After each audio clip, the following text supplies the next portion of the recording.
جناب قبلہ علامہ محمد علی کریمی صاحب تشریف لاتے ہیں اور اپنا محبت کا اظہار خیال فرماتے ہیں. آپ حضرات نعرہ لگائیے نعرہ تکبیر. اتنا شاہ شاہ بنی کے اندر ایسی نعرہ تکبیر، نعرہ رسالت، نعرہ حیدری. دیکھیں نا گستاخی ہوتے ہوتے بچ گئی. میرے پیچھے آج کے بڑے فاضل ضرور دکھا رہی ہیں فاضل کرو ہمارے دوست بھائی جناب قبلہ علامہ پروفیسر پیر ڈاکٹر ضیاء المصطفیٰ حقانی صاحب بڑی دیر کے چھپ کے بیٹھے ہیں. بڑی شاید اسی طرح چلے جانا ہے، جانے ہمیں نہیں دینا. تو تشریف لائے ہیں، میں ان کو بھی خوش آمدید کہتا ہوں اور شکریہ ادا کرتا ہوں کہ وہ اپنے دو پروگراموں کو جلد کمپلیٹ کر کے تشریف لائے ہیں. میں ان کا بہت مشکور ہوں.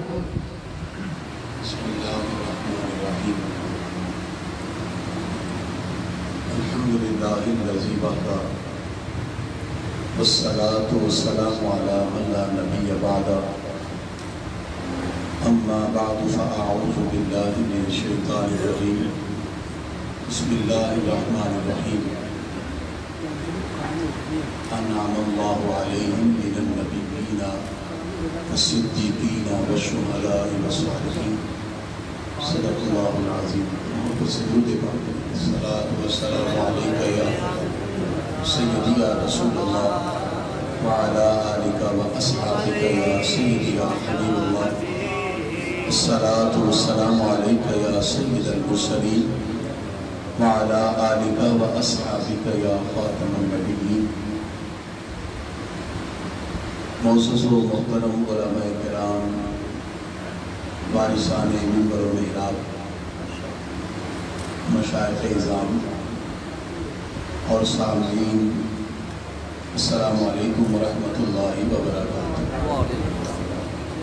اللہ تبارک و تعالیٰ کا کروڑ ہے احسان عظیم ہے جس نے اپنے پیاروں کی یاد کا تذکرہ کرنے کی ہم سب کو توفیق رفیق عطا کی. اللہ تعالیٰ منتظمین اور بالخصوص مولانا عبدالمصطفیٰ چشتی صاحب اور بشیر احمد نجم سیالی صاحب سے توجہ، اللہ تعالیٰ ان کی کاوش اور کوشش کو اپنی بارگاہ میں قبول فرمائے. مختلف خطابات آپ نے سماعت کیے. میں چاہوں گا کہ جو گوشے ابھی تک تشنا ہے، میں چند کلمات اس کے بارے میں آپ کے سامنے پیش کر سکتا ہوں. گرامی حضرات، دور حاضر کے فتن کا ذکر بھی ہوا، فکری آوارگی کا اشارہ بھی ہوا، نظریاتی اور اعتقادی طور پر چلنے والی آندھیوں کا بھی ذکر ہوا. اگر ہم ان تمام چیزوں کے پرسپیکٹیو میں اس کا اندازہ لگائیں کہ آخر اس کی وجوہات کیا ہیں،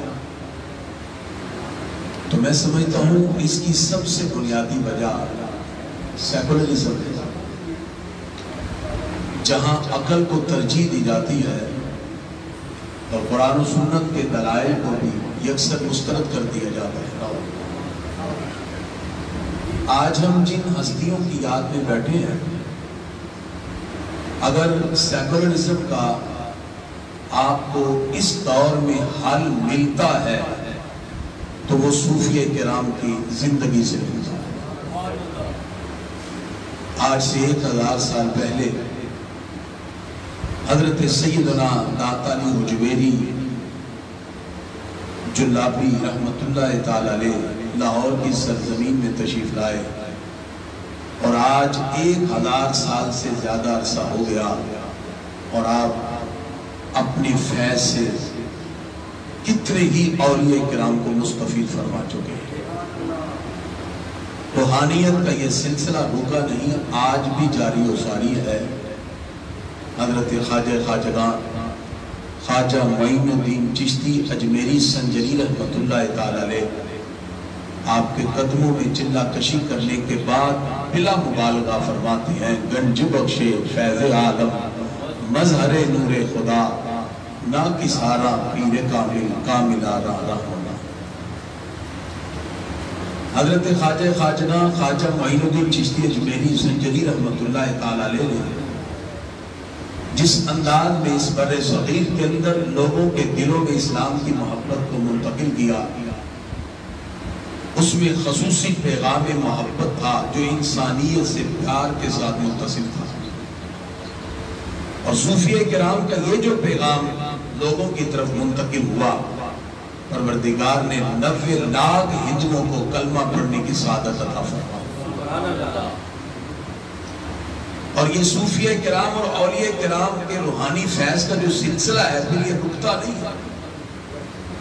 حضرت خواجہ محمد سلمان توسوی رحمۃ اللہ تعالی علیہ پیر پٹھان جس وقت روحانی دریا کو پنجاب کے اندر عام کرتے ہوئے آپ نے تصوف کے بنیادی اصول کو لوگوں کے دلوں کی طرف منتقل کیا، تو حضرت کے وصال کے بعد حضرت خواجہ شمس الدین سیالوی رحمۃ اللہ تعالی علیہ کو دیکھ کر کوئی پہچان نہیں رہا تھا کہ مرشد کامل کون ہے اور مرید کامل کون ہے۔ اللہ نے وہ رنگ ان میں عطا فرمایا۔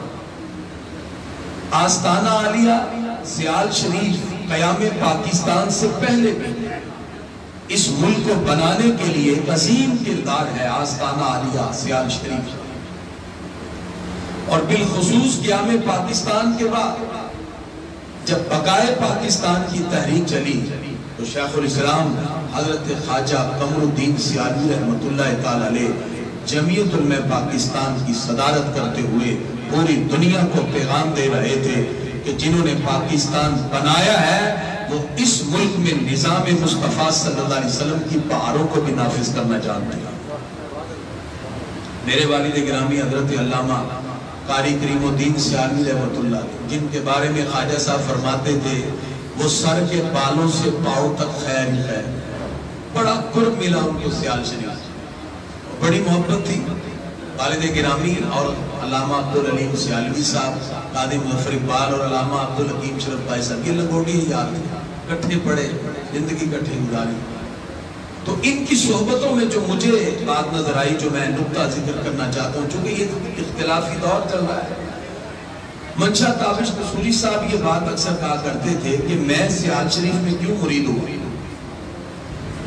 آپ فرماتے ہیں کہ ایک مرتبہ ایسے محفل سجی ہوئی تھی، وہ طالب علمی دور تھا، تو خواجہ صاحب ایسے کرسی پر بیٹھے ہوئے تھے، صدارت تھی۔ آپ فرماتے ہیں کہ میں نے یہاں گنبد خضرا کا ایک بیج لگایا ہوا ہے، جیسے میلاد کے مہینے میں بیج لگاتے ہیں، ماتے میں پیچھے بیٹھا ہوا۔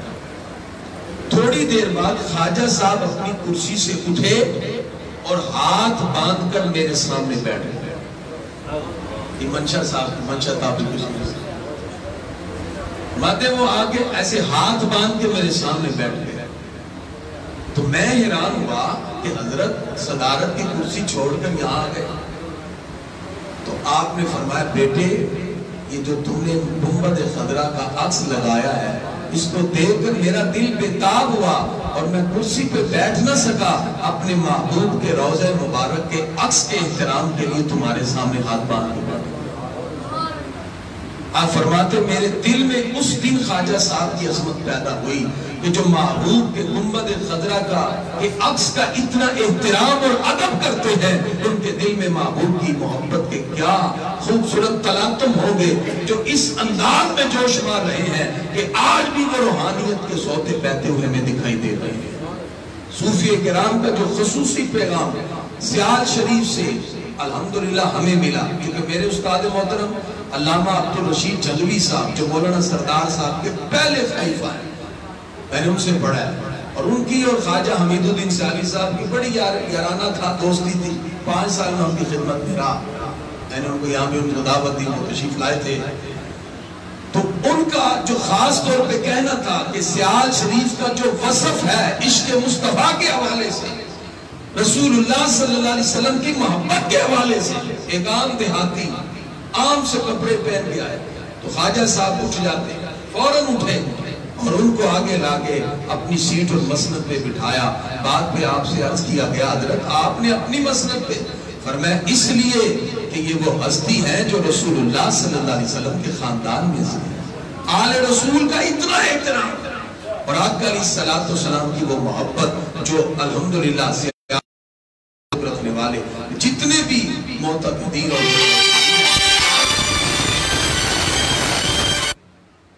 گرامی حضرات، آج کے اس پرفتن دور کے اندر جس طرح نظریات اور عقائد کے حوالے سے آندیاں چل رہی ہیں، ہم سب کو اپنے اسلاف اور بزرگوں کا دامن تھامنا ہو۔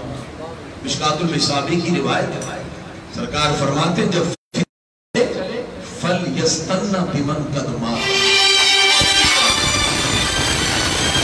چلے گئے اس لیے کہ جو زندہ ہے وہ فتنے سے محفوظ نہیں ہے۔ مشکات المصابیح کی روایت ہے۔ خواجہ حمید الدین سیالوی رحمۃ اللہ علیہ، جس وقت میں نے درس نظامی پڑھانا شروع کیا تو میں دعا کے لیے حضرت کی بارگاہ میں حاضر ہوں۔ آپ کھڑے ہوئے تھے، میں نے حضرت کی عرض کیا حضور میں کتابیں شروع کرنے لگا، آپ کھڑے رہے، حالانکہ طویل علالت تھی اور دعاؤں سے نوازا، اور آپ اپنا طالب علمی دور مجھے بتانے لگے اور طویل انداز میں اتنی نصیحتیں کی جس کا خلاصہ یہ تھا کہ جب بھی اللہ اور اس کے رسول کے دین کو پڑھانا ہے، رب کی رضا کو ذہن میں رکھنا ہے، اور یہ ساری کی ساری دنیاوی چیزوں کی تمام نکال دینی ہے، اللہ ادھر سے عطا کرے گا جہاں سے تمہارا وہم و گمان بھی نہیں۔ یہ ہمارے اسلاف کا وہ درہ امتیاز تھا۔ گرامی حضرات، آج حضرت خواجہ حمید الدین سیالوی رحمۃ اللہ تعالی علیہ اگرچہ ہم سے رخصت ہوئے، لیکن بزرگوں کا جو پیغام ہے وہ ہمارے لیے یہی ہے، ہم ان کی ان افکار کو زندہ رکھیں۔ مشاجرات صحابہ پر جس خوبصورت انداز میں علامہ عبدالرشید جنگلی صاحب کا کلام میرے پر ریکارڈنگ بھی موجود ہے، لکھا ہوا تحریر موجود ہے، کبھی بھی اس پر ہمیں اشکال نہ رہا، اس لیے کہ تمام کے تمام صحابہ، جتنے بھی صحابہ ہیں، ان کی عظمت اور شان کا اندازہ اس بات سے لگائیں۔ اگر یہ سوال کیا جاتا ہے کہ حضرت عمر بن عبدالعزیز کا مرتبہ زیادہ ہے یا حضرت امیر معاویہ رضی اللہ عنہ کا، تو جواب آتا ہے کہ جس گھوڑے پر سوار ہو کے سرکار کے ساتھ حضرت امیر معاویہ رضی اللہ تعالیٰ عنہ گئے ہیں، اس گھوڑے کے ناک سے لگنے والی جو خاک ہے اس کا درجہ بھی عمر بن عبدالعزیز ہے، وہ صحابی رسول ہے۔ اور کبھی امت میں اس طرح کی باتیں نہ ہوئی کہ کسی کے مقام کو گھٹانے اور بڑھانے کی بات ہو۔ اہل بیت ہمارے سروں کے تاج ہیں، صحابہ کرام رسول اللہ صلی اللہ علیہ وسلم کے در والے، اہل بیت گھر والے، اور ہم ہر ایک کی عظمت کو سلامی عقیدت پیش کرتے ہیں۔ اور اسی انداز میں ہمارے اسلاف نے خوبصورت طریقے سے عقائد اور نظریات کے حوالے سے ہمیں مضبوطی اور پختگی عطا فرمائی۔ آج جس انداز میں فرقہ واریت کو ہوا دی جا رہی ہے، خدا را فرقہ واریت کا دم توڑ دیجئے، فرقہ واریت کا افریت پھیل رہا ہے، اور آج امت مسلمہ کو فروعی اختلافات کو ہوا دے کر آپس میں لڑانے کی کوشش کی جا رہی ہے۔ گرامی حضرات، سرکار دو عالم علیہ السلام نے اپنی امت کو اجتہاد کا راستہ دیا ہے۔ کسی بھی مقام پر اختلاف ہو، اجماع امت ہو جائے اور اجتہاد کے ذریعے اس مسئلے کا حل کیا جائے تو سرکار فرماتے ہیں ید اللہ علی الجماع، جس پر امت کا اتفاق ہو جائے اللہ کی رحمت بھی اس کے ساتھ ہو جایا کرتی، اللہ کی مدد بھی پھر اس کے ساتھ ہے۔ لہذا اختلاف کو مخالفت بنا کر اس حد تک چلے جانا کہ اس کو انانیت اور ایگو کا مسئلہ بنا دینا، گرامی حضرات، اس میں ایک تو میں سمجھتا ہوں بنیادی وجہ علم کی کمی ہے، اور بعض ایسے افراد جن کو منصب اپنے بڑوں کو مل گئے اور علم ان کے پاس نہ تھا، یہ ایک بہت بڑا مسئلہ بنا، جس کی وجہ سے چونکہ علم جو ہوتا ہے وہ انسان کو کسی نہ کسی مقام پر ہدایت کے حوالے سے ضرور رہنمائی عطا کر دیتا ہے۔ اور آج ہمارے ہاں جو صورتحال ہے گرامی حضرات، نہ وہ بزرگوں کا وہ وتیرہ رہا، نہ وہ اس انداز میں ہمارے دلوں میں ذوق اور شوق رہا۔ اگر ہم ان چیزوں کو اپنے دلوں میں پیدا کرنا چاہتے ہیں، آئیے ان اولیاء کرام کے دامن کو تھامیے۔